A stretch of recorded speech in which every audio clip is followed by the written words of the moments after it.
Okay, everybody, welcome back to another incredible story. Today's story is a beautiful story that I actually got from this beautiful book called 102 book. It's 102 stories in one book. It's a great book, and I think everyone should get this book. The story that we're learning today is about a man by the name of Mr. Shimonov. And this man, Mr. Shimonov, he lived in Los Angeles, a nice, relaxed, warm area. The sun is always over there. It's always a nice, warm environment and a nice place to live. And Mr. Shimonov happened to be a doctor.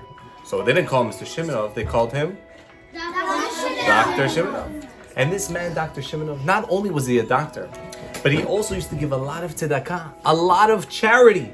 To who? To a special kollel, a special place in Israel that the people there would learn a lot of Torah. And since they would learn Torah and they wouldn't work, he would go and support them. He would fund them. He would say, here, take this money, take a few $1,000s over here, take here, money for the people that are learning Torah. And this way, they will have the money to live and be able to learn more and more Torah. And every single month, he would go and sponsor the kollel. He would sponsor their learning of Torah. Okay. One year, Mr. Shimonov called the rabbi on the phone. He said, I'm so sorry, Rabbi, but for this month, I cannot sponsor the kollel. I won't be able to give it. And the rabbi said, Mr. Shimonov, how much do you usually give every single month?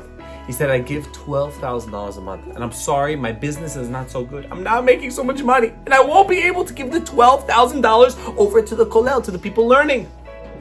The rabbi, obviously, he felt upset. He was like, you didn't feel so good. Come on, what am I going to do? But he didn't tell it to him. He says, listen, Mr. Shimonov, Dr. Shimonov, I apologize, but you've been helping us for so many years, and we really appreciate it. It's okay. We'll find another way. Don't worry. Dr. Shimonov told him, he's like, I'm so sorry. I apologize. When I'm able to get the money, and I'll be able to do it again. Okay, no problem. Closes the meeting. The rabbi then went to the people learning Torah in the kollel, and he said to them, guys, unfortunately this month, Dr. Shimonov won't be able to support us and give us the money that we need. Obviously, the people that were learning the kollel, they were a little sad also. Oh man, but I have a family. I have kids. What am I going to have? My kids are not going to be having food. I have to get money. We need to get paid for our learning Torah. And they said, you know what? What we're going to do is there's one thing to do. We're going to say Tehillim. We're going to say Psalms. Psalms is in English, Tehillim. The book of Tehillim is a beautiful book which David HaMelech wrote, which has a special segula, it's a special prayers that eventually, whatever you're asking for, Hashem will answer. So they started to daven and say, Hashem, please give Mr. Shimonov, Dr. Shimonov, money that he'll be able to support our kollel, and he'll be able to support our learning, that we'll be able to have money. They began to daven every single day. Let's forward the story a couple of days later. Dr. Shimonov, I keep saying Mr. Dr. Shimonov was in his house and he says, you know what? I want to go enjoy a nice cup of coffee and read my newspaper, It's a nice Sunday afternoon. And he goes to his porch, his patio, beautiful, nice house in the back. And he goes to sit down. And as he's about to sit in his lawn chair, he says, huh? What are you doing in my lawn chair? He sees a big, fat, white cat. Oh wow, that rhymes. Big fat white cat. And it's sitting in his chair. The doctor looks at the cat. The cat looks at the doctor. The doctor looks at the cat. Cat looks back. He looks, huh? And they start doing a stare battle. And he's like, shoo, get out of my chair, said Dr. Shimonov. The cat looks at him and says, meow. What? This is my chair. I paid for this house. This is my chair. I bought it. And he starts taking a newspaper and saying, shoo, shoo, shoo, fly, shoo. Cat. Big fat white cat, leave. This is my place. I gotta sit down and read my newspaper. No matter what happens, the cat is just like, not moving from his chair. I cannot believe it. He calls in his maid. And the maid comes, he says, Missy, can you please tell the cat to leave? Could you do something about it? And no matter what happens, she's trying to shoo it. It's not going. Suddenly she thinks of an idea. Her name was Anne, the housekeeper. So Anne says, I got an idea. Don't worry, doctor. I got an idea. She goes and she brings some milk and some crackers and cookies and cat food.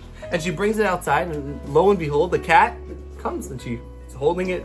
And she says, what to do with it? What am I going to do with it? And the doctor says, I don't know. Okay, just get rid of it. Put it down the block somewhere. And she's walking down the block to put it.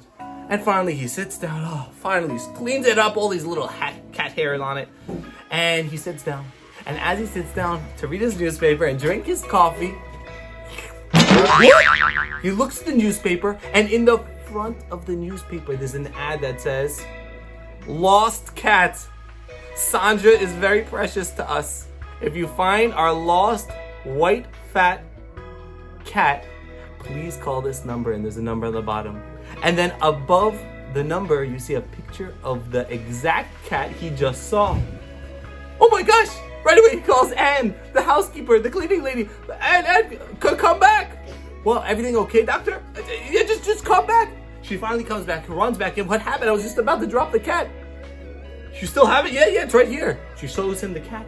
Look. He shows him the newspaper article, and on the article there's lost cat Sandra and a picture of the exact same cat. They're looking, it's the same thing. And they're looking at the cat. So the doctor says, okay, give me the phone.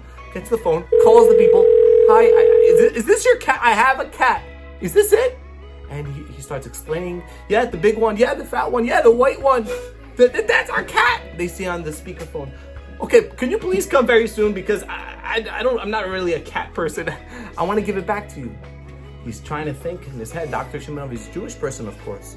And we have a mitzvah of returning. What's a mitzvah of returning a lost item called? Hashavat Aveda, returning a lost item. And even if they're not Jewish, at least he'll do a Kiddush Hashem. He'll be able to do a Kiddush Hashem, and that if they're not Jewish, they'll be like, oh, that's beautiful. Look what Jewish people are doing. They're returning things that don't belong to them. So 15 minutes later, a beautiful car rolls down the street and stops right in front of Dr. Shimonov's house. And out walks in a boy and a girl, little boy and a girl, and a father and a mother dressed beautifully, very rich looking, very beautiful. And they come out, and Dr. Shimonov is there with his housekeeper Anne holding the cat. And he's like, here, this is your cat we found. And the kids right away, they jump. Sandra, our cat. They start hugging it and kissing it like it's the best friend in the world, that we missed you with this, with that. And they bring it back to the car. The father goes to Dr. Shimonov and he says, sir, I really want to thank you for finding our cat. Sandra, this is like part of the family. You know, we have one daughter, one son, and one cat. He says, no problem. Just take the cat, enjoy. I'm happy to do a good deed. I'm happy to help, he said. Sir, I would like to compensate your time. I would like to pay you a little to reward you. It's okay, honestly, don't worry. He pulls out his checkbook. A checkbook is a special checkbook that they write a certain amount of money, and you could take it and have that money. So he writes on the checkbook a check. He says, sir, I want to give this over to you. Writes a couple of lines and gives it to the Dr. Shimonov. He says, no, don't worry. He says, sir, I insist. He gives it to him, puts it in his pocket, and everything goes back to normal. They drive away, and he goes back to his patio to continue drinking his coffee, which already became cold. And he sits down. He says, you know what? Let me see how much money he gave me. Takes out the checkbook, opens the check, and lo and behold, the amount written that the rich guy wrote for the doctor was $12,000. I knew it. What? $12,000? He starts getting so happy. Oh my gosh, this is the money I needed. Not me I needed, but the money the Kollel needed in Israel, in Yerushalayim, to continue learning. The exact amount of money that I didn't have. Right away, he calls the rabbi from the Kollel. Rabbi, you're not going to believe it. He tells him the whole story with the cat and then this. And he was sitting on my patio chair, on the lawn chair. And finally, he tells him how he got the $12,000. He says, Rabbi, I'm sending it over to your avrechim, to your learning guys. Give it to them. It's not a gift that Hashem gave me. It's a gift that Hashem gave to you guys through me. And with that, he gave them the $12,000. This is a beautiful story, boys.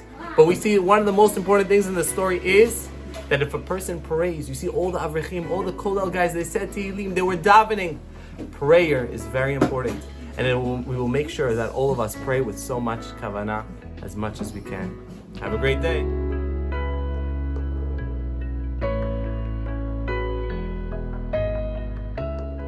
Hope you enjoyed this video. Don't forget to share it with a friend, like it, and even subscribe to our channel so you can see many more great videos. We'll see you on the next one.